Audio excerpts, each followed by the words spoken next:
We have secured Venezuela. We're going after Cuba now. You haven't secured Venezuela. I'm sorry, you have not secured Venezuela. It's the same regime. It's just a different person in charge.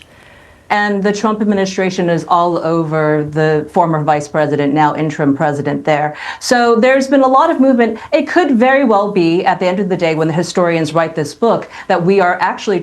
What happens when a confident political talking point collides with real-time fact-checking? In this clip, you're about to watch a MAGA influencer make a bold claim, only for British journalist Victoria Derbyshire to step in and challenge it with facts, completely changing the direction of the conversation.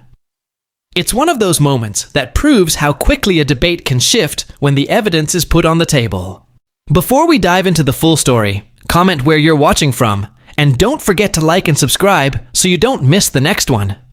Trust me, you'll want to stick around until the end, because this exchange only gets more dramatic from here. Okay, let's bring in Republican strategist Angie Wong. I mean, can you help us? What do you think President Trump's next move is? Well, I don't believe that President Trump is an imperialist. I think he definitely wants to make a deal here. And as your speakers have said, he is the art of the deal president, and he has long been known to throw out the most extreme, most outrageous deals just to see what everyone's reactions will be and who's going to be pushing back. And in this case, he's seen almost everyone in the EU push back on this. And forgive me, Angie Wong, he may also have seen President Putin be absolutely delighted about what's going on, because it potentially is a split between the US and its allies in NATO and in Europe. The only person happy at the moment is Vladimir Putin. Well, he could be seeing it that way, or he could be seeing it as Putin getting isolated. Remember all the other geopolitical movements that have been made in the last few weeks. We have secured Venezuela. We're going after Cuba now. You haven't secured Venezuela. I'm sorry, you have not secured Venezuela. It's the same regime. It's just a different person in charge. And the Trump administration is all over the former vice president, now interim president there. So there's been a lot of movement. It could very well be, at the end of the day, when the historians write this book, that we are actually trying to isolate Putin and cut off any sort of money pipelines, any sort of trade pipelines. Remember, all of this deal, yes, we're talking about rare earth minerals, we're talking about national security for the U.S., but we're also talking about the Polar Silk Road. If the U.S. can control that shipping lane, along with the Panama Canal, we essentially then can control the Western Hemisphere as far as trade and shipping goes. Sorry, I'm so sorry. I just wanted to ask you, why do you think President Trump wants to own Greenland when you know you've got this treaty, the 1951 defense treaty between Greenland / Denmark and the US? It allows you to deploy thousands more US troops there, to build more bases. During the Cold War, there were something like 15,000 US troops there. There's now about 200. Why do you have to actually own it? Why can't you work with them to send a load more US troops?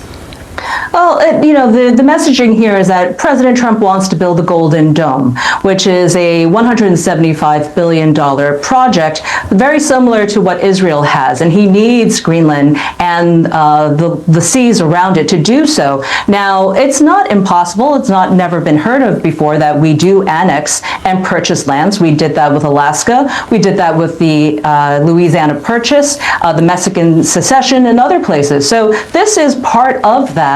But we're not going in with troops. That's a very far-fetched idea that we would go in with military force. I think President Trump really does want to make a deal. Just one more thought. Donald Trump said in that exchange with Norway's Prime Minister he wants complete and total control of Greenland.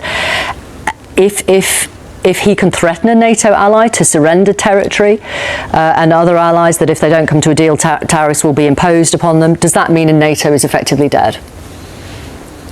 I don't think I think there's a lot of pressuring, there's a lot of positioning right now. Even the U.S. senators have come out over the weekend to tell President Trump, if you invade Greenland with military force, you will be impeached. So he is feeling the pressure from everybody right now. And that's interesting. Sorry, Angie, I'm just because one of our guests is agreeing with that. And Lord Glassman.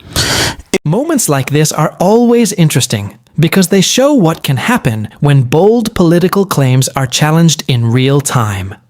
Whether you agreed with everything that was said or not, It's a reminder that public debates are often at their best when ideas are tested with facts and scrutiny. I'd love to hear your thoughts, so let me know in the comments who you think made the stronger case. And if you enjoyed this breakdown, don't forget to like, subscribe, and share this video with someone who enjoys political debates and current events. Thanks so much for watching. I truly appreciate your support, and I'll see you in the next one.